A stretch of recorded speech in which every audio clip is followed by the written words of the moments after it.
बिस्मिल्लाहिर्रहमानिर्रहीम। अस्सलाम वालेकुम। मैं मुदस्सिर शाही एडवोकेट और आप देख रहे हैं लीगल इश्यूज़। आज का लीगल इशू ये है कि अगर आप आल पाकिस्तान असला लाइसेंस बनवाना चाह रहे हैं कि आपके पास मिसाल के तौर पे आप कारोबारी शख्सियत हैं, कोई ऐसा मसला है, आपको ट्रेड करते हैं, आपको जाना आना पड़ता है पूरे पाकिस्तान में, दूसरे सूबों के अंदर भी जाना पड़ता है, तो आपके लिए सफिशेंट नहीं होगा कि आपके पास अपने सूबे का आर्म्ड लाइसेंस हो। तो आपको कैसा असला लाइसेंस भी रिक्वायर्ड है जो पूरे पाकिस्तान में लेके घूम सकें? आल पाकिस्तान आर्म लाइसेंस आपके पास होना चाहिए। कहाँ से बनेगा, कैसे बनेगा और उसका क्या फ़ाइल के अंदर क्या रिक्वायरमेंट है, बेसिक रिक्वायरमेंट्स जिनके बगैर आपको आल पाकिस्तान असला लाइसेंस नहीं मिल सकता। वो चंद बुनियादी जो मालूमात हैं वो मैं आपको गोश गुजार कर देता हूँ। सबसे पहली बात कि आपके पास जो फ़ाइल आपने प्रिपेयर करनी है तो ये किसी आपके सूबाई सतह के इदारे से नहीं, बल्कि इसका कंसर्न होगा वज़ारत दाखिला।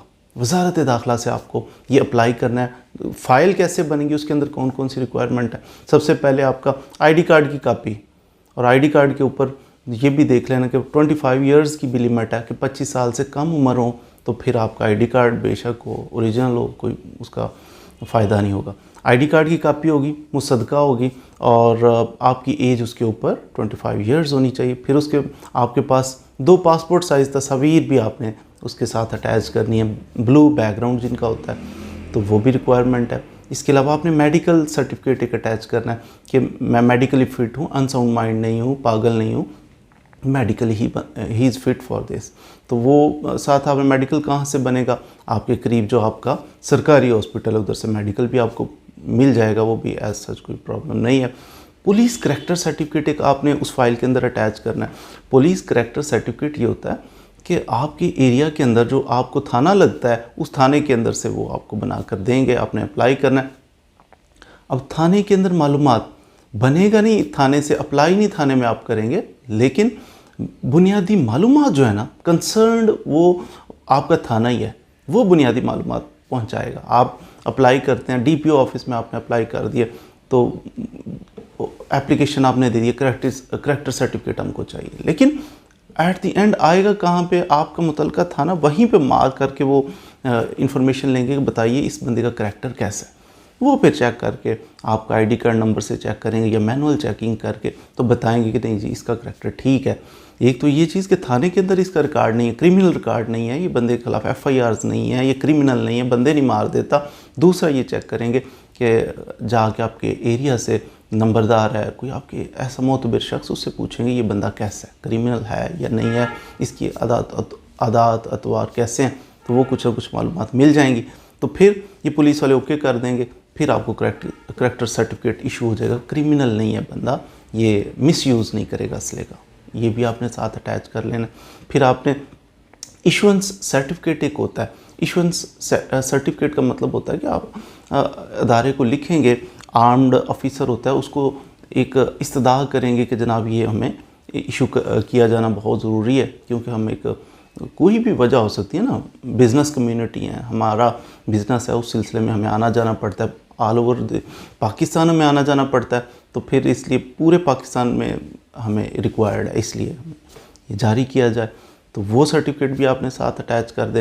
फिर आपने एक बयान अल्फ़ी साथ अटैच करना है। 100 रुपये वाले स्टाम्प पेपर के ऊपर आप बयान अल्फ़ी देंगे कि मैं अपना बयान अल्फ़ी खुद दे रहे हैं कि मैं एक पुरअमन शहरी हूँ, कारोबारी शख्स हूँ, तो मेरा किसी कलअदम तंजीम से भी ताल्लुक़ नहीं है, दहशतगर्द तंजीम से ताल्लुक़ नहीं है, मैं बिल्कुल पुरअमन और शरीफ शहरी हूँ, तो मेरी ये रिक्वायरमेंट है। तो वो यानी जैसे बता कसम नहीं उठाता कि कसम चुका लो कि मैं ऐसा हूँ, तो उस तरह बयान अल्फ़ी भी होता है। बयान अल्फ़ी आपने कि मेरा ऐसा कोई दहशतगर्दी में कलअदम तंजीम के साथ या वैसे ही होता है कि बदमाशी करने वाला सिलसिला या क्रिमिनल रिकॉर्ड, ऐसा मेरा कुछ भी नहीं है, तो ये आपने एक बयान अल्फ़ी भी उसके साथ अटैच कर देना है। प्रोफेशनल सर्टिफिकेट एक आपने साथ अटैच करना है। प्रोफेशनल सर्टिफिकेट ये होता है कि आपका ऑक्यूपेशन क्या है, पेशा क्या है आपका। आप लिख सकते हैं कि मैं बिज़नेसमैन हूँ, मैं ये ट्रेड करता हूँ, बिज़नेस करता हूँ, फ़लाँ जगह पे आता जाता हूँ, मैं वकील हूँ, या फिर मेरा फ़लाँ कोई और बिज़नेस हो सकता है, डॉक्टर हो सकता हूँ, जो भी आपका प्रोफेशनल सर्टिफिकेट कि ये प्रोफेशन के साथ अटैच है और ये काम करता है, तो वो भी आपने साथ अटैच करना है। फिर फॉर्म होता है, ये वज़ारत दाखिला की वेबसाइट से ही आपको मिल जाएगा। वो फॉर्म आपने डाउनलोड करना है, उसको फिल करना यानी उसके अंदर आपको मालूमात देनी पड़ेगी, मेरा नाम ये है, बल्दियत ये है, एड्रेस ये है, तो बाकी भी जितनी भी मालूमात उसके अंदर लिखी होंगी वो आपने फिल करनी है। तो उसके अंदर ये भी ऑप्शन होगा कि रीन्यू करवाना चाह रहे हैं आप अपने लाइसेंस को या नया बनवाना चाह रहे हैं, उसको भी आप फिल करेंगे। तो ये एप्लीकेशन फॉर्म फिल करेंगे, उसके साथ वो सारे रिक्वायर्ड डॉक्यूमेंट जो मैंने अर्ज़ कर दिए। इसके अलावा आपने उसके साथ आप इनकम टैक्स उसके भी डॉक्यूमेंट्स अटैच करने हैं कि आप ये बाइंडिंग है कि FBR के अंदर रजिस्टर्ड हों। FBR के अंदर रजिस्टर्ड होने का मतलब ये है कि आप रेगुलर टैक्स पेयर हैं, टैक्स पे करते हो आप। NTN आपका बनाओ, दैट इज़ नॉट सफिशेंट कि आपका NTN बनाओ, उसके बाद आप रिटर्न भी जमा, गोशवारे जमा करवाते हो, टैक्स पे करते हो।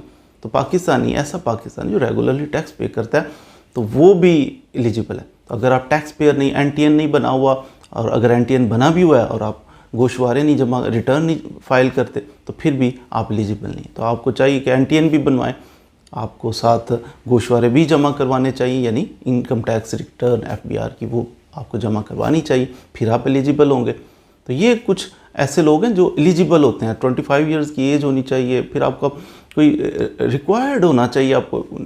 आप किस तरह नाअहल होंगे? कलादम तंजीम के साथ नाअहल, आपका क्रिमिनल रिकॉर्ड है नाअहल, 25 साल से कम है नाअहल।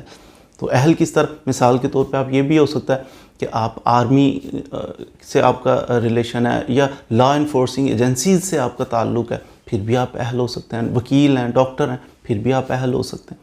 तो आपका जनाब कोई सिक्योरिटी अदारे होते हैं, सिक्योरिटी कंपनीज़ होती हैं जो सिक्योरिटी गार्ड टाइप इस किस्म का उनका काम सिक्योरिटी प्रोवाइड करना, उनको भी ये मिल सकता है। आल पाकिस्तान लाइसेंस के अहल हो सकते हैं वो।